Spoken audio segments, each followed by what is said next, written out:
కర్కాటక రాశి వాళ్ళందరికీ కూడా శ్రీ విశ్వావసు సంవత్సరం 30వ తారీఖు మార్చి 2025 నుంచి వచ్చే సంవత్సరం ఉగాది వరకు సంవత్సర ఫలం ఎలా ఉందో చూద్దాం.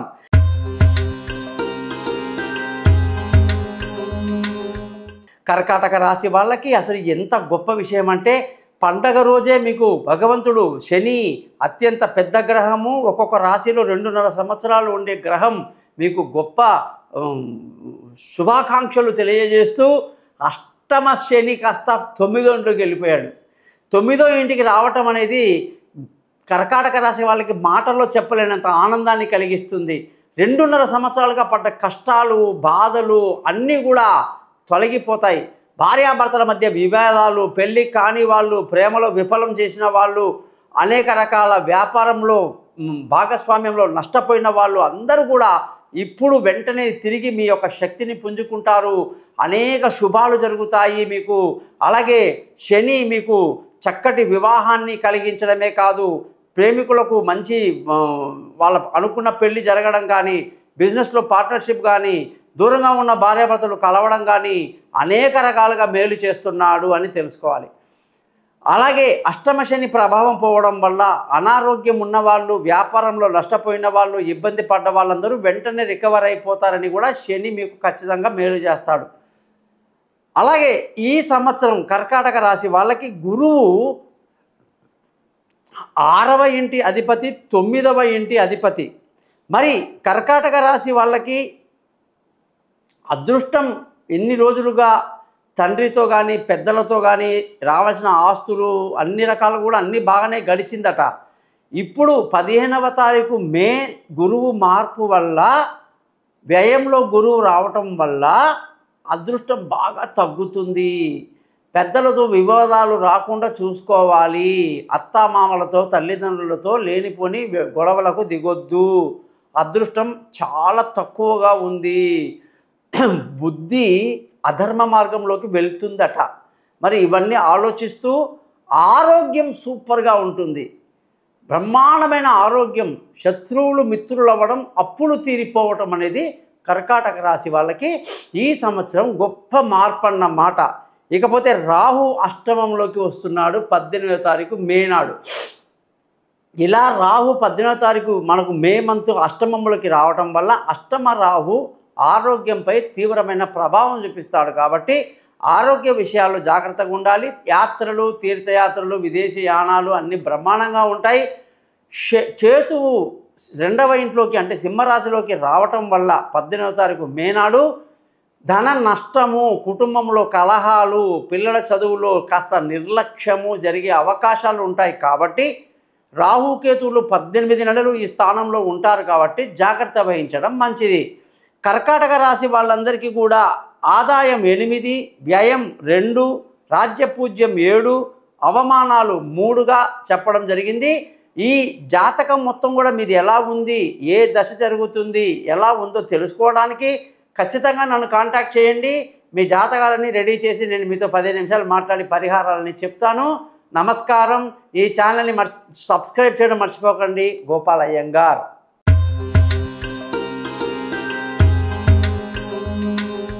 సింహరాశి వాళ్ళకి విశ్వావసు సంవత్సరం 30వ తారీఖు మార్చి 2025 నుంచి వచ్చే సంవత్సరం ఉగాది సంవత్సరం వరకు సంవత్సర ఫలితం ఎలా ఉందో తెలుసుకుందాం. మరి సూర్యుడి యొక్క రాశి అయినటువంటి ఈ యొక్క సింహరాశికి ఈ సంవత్సరం అంతా కూడా శని అష్టమంలోకి వచ్చేసాడన్నమాట. 30వ తారీఖు ఆదివారము మార్చి నెల. మళ్ళీ అష్టమంలో శని రావటం, ఆల్రెడీ శనికి సూర్యుడికి పరమశత్రుత్వం ఉంటుంది. అటువంటి స్థితిలో ఇన్ని రోజులుగా మిశ్రమ ఫలితాన్ని ఇచ్చిన శని ఒక్కసారిగా అష్టమంలోకి రావటం వల్ల అనుకోని విపత్కరాలు తెచ్చిపెడతాడు. అనుకోని ప్రమాదాలు, అనుకోని నష్టాలు, అనుకోని భంగాలు, బాధలు, కష్టాలు బాగా ఇచ్చేటువంటి పరిస్థితి ఈ యొక్క శని రాక వల్ల ఈ సంవత్సరం అంతా ఉంటుంది. మరి అందుకు ఏం చేయాలి అంటే, సింహరాశి వాళ్ళు శని గ్రహానికి పరిహారం ఏ విధంగా చేసుకోవాలి, ఎట్లా చేసుకుంటే బాగుంటుందో చెప్పడం జరుగుతుంది. ముఖ్యంగా శని అష్టమంలోకి రావడం వల్ల ఆరోగ్యం దెబ్బతింటుంది, అప్పుల పీడ ఎక్కువ ఉంటుంది, రుణ బాధలు ఎక్కువ ఉంటాయి, శత్రువుల యొక్క సంఖ్య పెరుగుతుంది. ఇవన్నీ పక్కన పెడితే అసలు భార్యాభర్తల మధ్య గొడవలు, ఇబ్బందులు, దూరం అయిపోవటాలు, మేము డైవర్స్ తీసుకుంటామని గొడవ పెట్టుకునే వాళ్ళు వీళ్ళ సంఖ్య పెరిగిపోతుందన్నమాట. వైవాహిక జీవితం దెబ్బతినడమే కాదు, కొత్తగా పెళ్లి జరగాలన్నా, అలాగే భార్యాభర్తల మధ్య పొద్దిక దూరంగా ఉన్న వాళ్ళు కలుసుకోవాలన్నా ఏదైనా సరే అనేక కష్టాలకి అవకాశాలు ఉన్నాయి. కాబట్టి పార్ట్నర్షిప్లో వ్యాపారం కూడా దెబ్బతినే అవకాశం ఉంది, జాగ్రత్తగా ఉండాలి. గురువు 11వ ఇంట్లోకి రావటం 15వ తారీఖు మే నాడు అనేక శుభాలు జరుగుతాయి. గతంలో 9వ ఇంట్లో చాలా యోగాన్ని ఇచ్చాడు గురువు సూర్యుడికి, సింహరాశి వాళ్ళకి. ఇప్పుడు దశమంలోకి మిశ్రమ ఫలితాన్ని ఇస్తున్నాడు. పర్వాలేదు, గురుబలం అయితే ఉంటుంది. ఉద్యోగంలో పేరు ప్రఖ్యాతులు సంపాదించడం, సంతానం లేని వాళ్ళకి సంతానం కలగడం, అందులో మగ సంతానానికి అవకాశాలు ఎక్కువ ఉండడం, తెలివితేటలు బాగా పనిచేస్తాయి, దూర ప్రయాణాలు కలిసి వస్తాయి, స్పోర్ట్స్లో చాలా పైకి వస్తారు. ఇవన్నీ కూడా సింహరాశి వాళ్ళకి మనం క్లియర్గా చెప్పొచ్చు. అలాగే అష్టమాధిపతి కూడా గురువే కాబట్టి గురువు దశమంలో ఉండడం కూడా, శని అష్టమంలో రావటం, ముఖ్యంగా ఆరోగ్యం పట్ల సింహరాశి వాళ్ళు చాలా జాగ్రత్తలు తీసుకుంటూ ఉండడం మంచిది.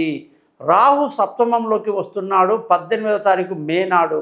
దానివల్ల మళ్ళీ భార్యాభర్తల మధ్య అనేక తగాదాలు, గొడవలు, అనేక ఇబ్బందులు, వ్యసనాలు, అలవాట్లు, కొత్త పోకడలు, ఇబ్బంది కలిగే అవకాశాలు, ఇద్దరి మధ్య విభేదాలకు కారణమవుతాయి. కాబట్టి సింహరాశి వాళ్ళు అక్కడ జాగ్రత్తగా ఉండాలి.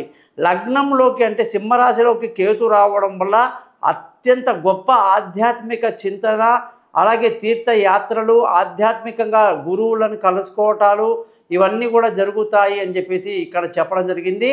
సింహరాశి వాళ్ళకి అసలు ఏ దశ జరుగుతుంది, మీకున్న ప్రాబ్లం ఏంటో తెలియజేసుకోవాలి, జాతకం మొత్తం చదవాలి, పరిహారాలు మొత్తం తెలుసుకొని చేయడం చాలా మంచిది. కాబట్టి సింహరాశి వాళ్ళు నన్ను కాంటాక్ట్ చేయండి. సింహరాశి వాళ్ళకి ఆదాయం 11, వ్యయం 11, రాజ్య పూజ్యం 8, రాజ్య పూజ్యం 3, అవమానాలు 6 కనిపిస్తున్నాయి. కాబట్టి మీరు నన్ను కాంటాక్ట్ చేస్తారని, ఈ ఛానల్ని సబ్స్క్రైబ్ చేస్తారని ఆశిస్తూ సెలవు తీసుకుంటాను. గోపాలయ్య.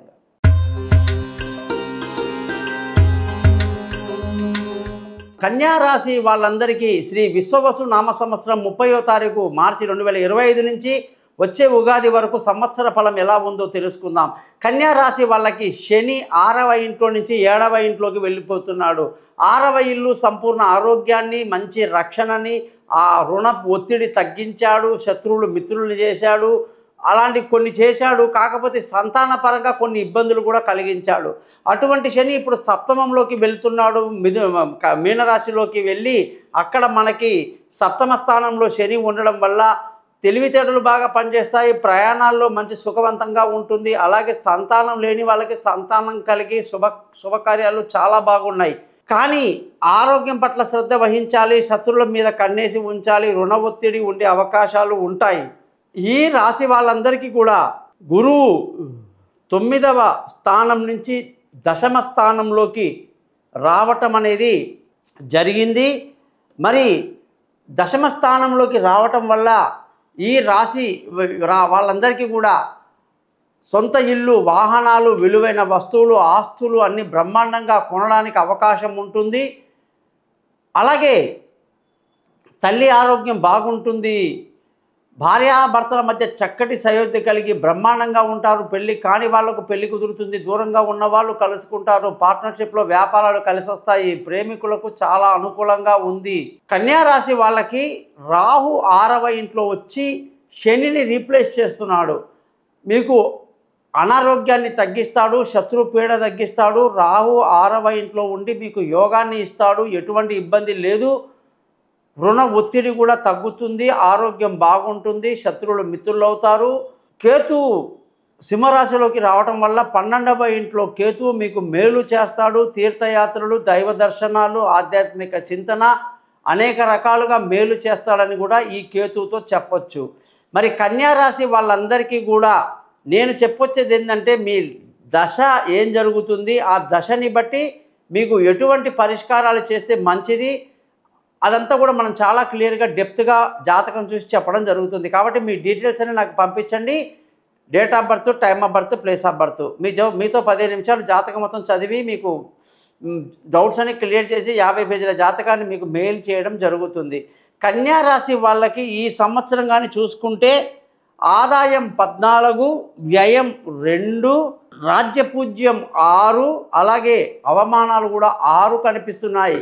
కాబట్టి మీరందరూ కూడా ఈ యొక్క స్థితిని చాలా బాగుంది. ఫర్దర్గా ఎటువంటి సందేహాలు ఉన్నా నన్ను కాంటాక్ట్ చేయండి. ఈ ఛానల్ని సబ్స్క్రైబ్ చేయడం మర్చిపోకండి. గోపాలయ్యంగార్.